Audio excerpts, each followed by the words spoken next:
ಗಂಡನ್ನ ಬೈಯ ಲೆವೆಲ್ಗೆ ಬಂದೆ ಅಂದ್ರೆ ಕಾಯಿಲೆ ವಾಸಿ ಆಗ್ತಿದೆ ಅಂತ ಅರ್ಥ. ಡಾಕ್ಟರ್ ಏನಂದ್ರು, ರೆಸ್ಟ್ ಬೇಕು ಅಂದ್ರು ರೀ.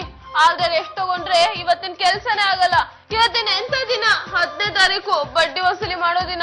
ಅಲ್ಲಮ್ಮ, ಈ ಬಡ್ಡಿ ಕೊಡೋದು ಯಾಕ್ಬೇಕು? ಅದು ಬರ್ಲಿಲ್ಲ ಅಂತ ಚಿಂತೆ ಮಾಡೋದು ಯಾಕ್ಬೇಕು? ಇದರಿಂದಾನೇ ನಿಂಗೆ ಕಾಯಿಲೆ ಬಂದಿರೋದು. ರೀ, ಇವತ್ ನಾನು ಬಡ್ಡಿ ವಸೂಲಿ ಮಾಡ್ಲಿಲ್ಲ ಅಂದ್ರೆ ಮುಂದಿನ ತಿಂಗಳ ತನಕ ದುಡ್ಡು ಕೊಡಲ್ಲ. ಈ ತಿಂಗಳು ಸಂಬಳ ಖಾಲಿ ಆಗೋಯ್ತು ಅಂತ ಹೇಳ್ತಾರೆ. ಪಾರು ದೇವಸ್ಥಾನಕ್ಕೆ ಹೋಗಿದೆ, ತಗೊಳ್ಳೆ ಪ್ರಸಾದ.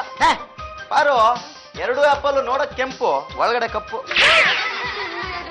ವೈಶಾಲಿ, ದೇವಸ್ಥಾನಕ್ಕೆ ಹೋಗಿದ್ಯಾ? ಏನೇ ದೇವಸ್ಥಾನದಲ್ಲಿ ವಿಶೇಷ?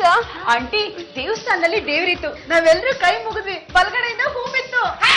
ದೇವಸ್ಥಾನದ ಹತ್ರ ಯಾರಾದ್ರೂ ಬಡ್ಡಿ ಕೊಡೋರು ಸಿಕ್ಕಿದ್ರ? ಅಯ್ಯೋ ಹೂ ಕಣೆ ಪಾರು, ನಿನ್ ಹತ್ರ ಬಡ್ಡಿ ಇಸ್ಕೊಂಡಿದ್ದವ್ರು ದೇವ್ರ ಹತ್ರ ಏನೇನೋ ಕೇಳ್ಕೊಳ್ತಾ ಇದ್ರು, ನಾನು ಕೇಳಿಸ್ಕೊಂಡೆ. ಸುಬ್ಬು, ನೀನೇ ಹೋಗಿ ಬಡ್ಡಿ ವಸೂಲಿ ಮಾಡ್ಕೊಂಡ್ ಬಾ. ಆಗ ಸೆಕ್ಯೂರಿಟಿಗೆ ವ್ಯವಹಾರ ನನ್ನ ಜೊತೆ ಕಳಿಸ್ಕೊಡೆ.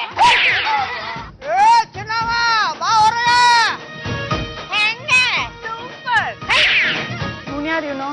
ನನ್ನ ಹೆಸರು ಕರಿತಾನೆ. ಸ್ವಾಮಿ, ತಾವ್ ಯಾರು ಅಂತ ಗೊತ್ತಾಗ್ಲಿಲ್ಲ. ನಾನು ಏನ್ ತಪ್ಪು ಮಾಡ್ದೆ ಅಂತ ನನ್ನ ಹೆಸರು ಕರೆದ್ರಿ? ನನ್ ಗಂಡಗೆ ನಾನು ಆ ಪರ್ಮಿಷನ್ ಕೊಟ್ಟಿಲ್ಲ. 222 ರೂಪಾಯಿ ಬಡ್ಡಿ ಬಾಕಿ ಇದೆ, ಅದನ್ನ ಕೂಡ. ಓ, ಬಡ್ಡಿ ವಸೂಲಿ ಮಾಡಕ್ ಬಂದ್ರೆ ಇಷ್ಟೊಂದು ರೋಪ್ ಆಗ್ತಾ ಇದ್ಯಾ ಕತ್ತೆ?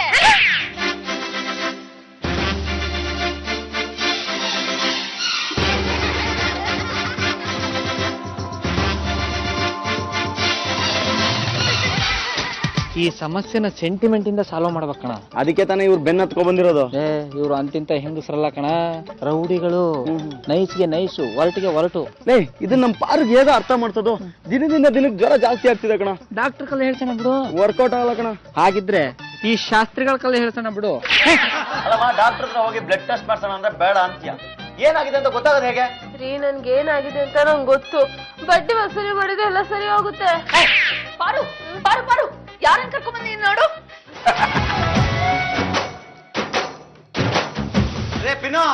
ಯಾರು? ನಮ್ ಪಕ್ಕದ ಮನೆಯಲ್ಲಿ ಶಾಸ್ತ್ರ ಹೇಳ್ತಾ ಇದ್ರು, ಎಲ್ಲ ಕರೆಕ್ಟ್ ಆಗಿ ಹೇಳ್ತಾ ಇದ್ರು, ಅದಕ್ಕೆ ಇಲ್ಲಿ ಕರ್ಕೊಂಡ್ ಬಂದ್ಬಿಟ್ಟೆ. ಪಾರು, ನಿನ್ ಜಾತಕ ಕೊಡೆ. ಅಲ್ಲೇ ಜಾಲ್ ಇದೆ. ಶಾಸ್ತ್ರಿಗಳೇ, ನನ್ನ ಹೆಂಡತಿಗೆ ತುಂಬಾ ಜ್ವರ. ಜಾತಕದಲ್ಲಿ ಹೇಳ್ತಾ ಇದೆ ಬಡ್ಡಿ ದುಡ್ಡು ವಸೂಲಿ ಆಗ್ಲಿ ಅಂತ ಚಿಂತೆ. ಅದನ್ನು ಜಾತಕದಲ್ಲಿ ಹೇಳ್ತಾ ಇದೆ. ಈಕೆಗೆ ಒಬ್ಬ ಸ್ನೇಹಿತೆ ಇದ್ದಾಳೆ, ಅವಳು ತುಂಬಾ ಬುದ್ಧಿವಂತೆ, ಅವಳು ಇವಳಿಗೆ ಸಹಾಯ ಮಾಡ್ತಾಳೆ. ಓಹೋ, ಅದ್ ನಾನೇ, ವೈಶಾಲಿ. ನೋಡಿ ಅಮ್ಮ, ನೀವು ಮುತ್ತೈದೆಯರ ಮನಸ್ಸನ್ನ ಘಾಸಿಗೊಳಿಸಿದಿರ. ಪಾರು, ನನ್ಗೆ ಯಾಕೋ ನಾಗಮ್ಮ, ಚಿನ್ನಮ್ಮ, ಮಲ್ಲಮ್ಮನೇ ನೆನ್ಪಾಗ್ತಾ ಇದಾರೆ ಕಣೆ.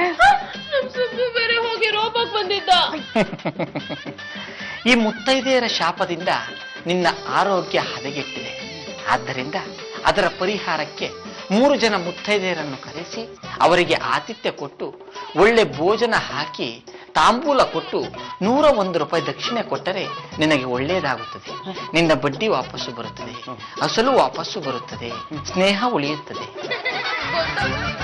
ಚಿನ್ನಮ್ಮ, ಮಲ್ಲಮ್ಮ, ನಾಗಮ್ಮ, ಪಾರು ನಿಮ್ 3 ಜನಕ್ಕೂ ಪಾದ ಪೂಜೆ ಮಾಡಿ ಸೇವೆ ಮಾಡ್ಬೇಕು ಅಂತ ಕಾಯ್ಕೊಂಡ್ ಕೂತಿದ್ದಾಳೆ. ಪಾರು, ಶುರು ಹಚ್ಕೋ. ಬನ್ನಿ ಬನ್ನಿ, 3 ಜನ ಬಂದಿಲ್ ಕೂತ್ಕೊಳ್ಳಿ.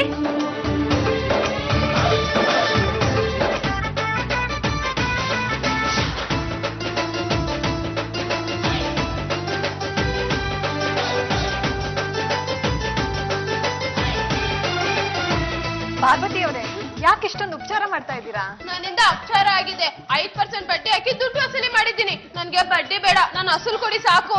ಬಡ್ಡಿನೇ ಬೇಡ ಅಂದ್ರೆ ಹೆಂಗ್ರಿ? ನಿಮ್ ಹತ್ರ ಬಡ್ಡಿ ತಗೊಂಡಿದ್ದಕ್ಕೆ ನನ್ನ ಆರೋಗ್ಯ ಕೆಟ್ಟಿದ್ದು. ನಂಗೆ ಅಸಲು ಕೊಡಿ ಸಾಕು, ನಾನು ಬಡ್ಡಿ ವ್ಯವಹಾರನೇ ಮಾಡಲ್ಲ. ಆ ಮುತ್ತೈದರ್ನ ನಮ್ಮ ಮನೆ ಕರ್ಸಿ ಪಾದ ಪೂಜೆ ಮಾಡಿ ಆಶೀರ್ವಾದ ತಗೊಂಡ್ಮೇಲೆ ನನ್ ಜ್ವರ ಎಷ್ಟೋ ಕಡಿಮೆ ಆಗಿದೆ. ಪಾರ್ವತಿ ಅವರೇ, ತಗೊಳ್ಳಿ ಬಡ್ಡಿ ದುಡ್ಡು. ನಾನ್ ನಿಮ್ಗೆ ಏನ್ ಹೇಳಿದ್ದೆ? ಬಡ್ಡಿ ದುಡ್ಡು ಬೇಡ, ಅಸಲು ಕೊಡಿ ಅಂತ ತಾನೆ? ಬೇಡ ಬೇಡ, ಇನ್ಮೇಲಿಂದ ಬಡ್ಡಿ ದುಡ್ಡು 5% ಪ್ರಕಾರ ತಿಂಗಳ ಕರೆಕ್ಟ್ ಆಗಿ ಕೊಟ್ಬಿಡ್ತೀವಿ. ನಾನು ಅಸಲು ಯಾವಾಗ ಕೊಡ್ತೀರಾ? ನಮಗ್ ಲಾಭ ಇರ್ಬೇಕಾದ್ರೆ ಅಸಲನ್ನ ಯಾಕೆ ವಾಪಸ್ ಕೊಡ್ಬೇಕು? ಅಂದ್ರೆ ನೀವ್ ತಪ್ಪು ತಿಳ್ಕೊಬೇಡಿ, ನಾವು ನಿಮ್ಮ ಹತ್ರ 5% ಬಡ್ಡಿಗೆ ತಗೊಂಡು ಬೇರೆಯವ್ರಿಗೆ 10% ಕೊಡ್ತಾ ಇದೀವಿ.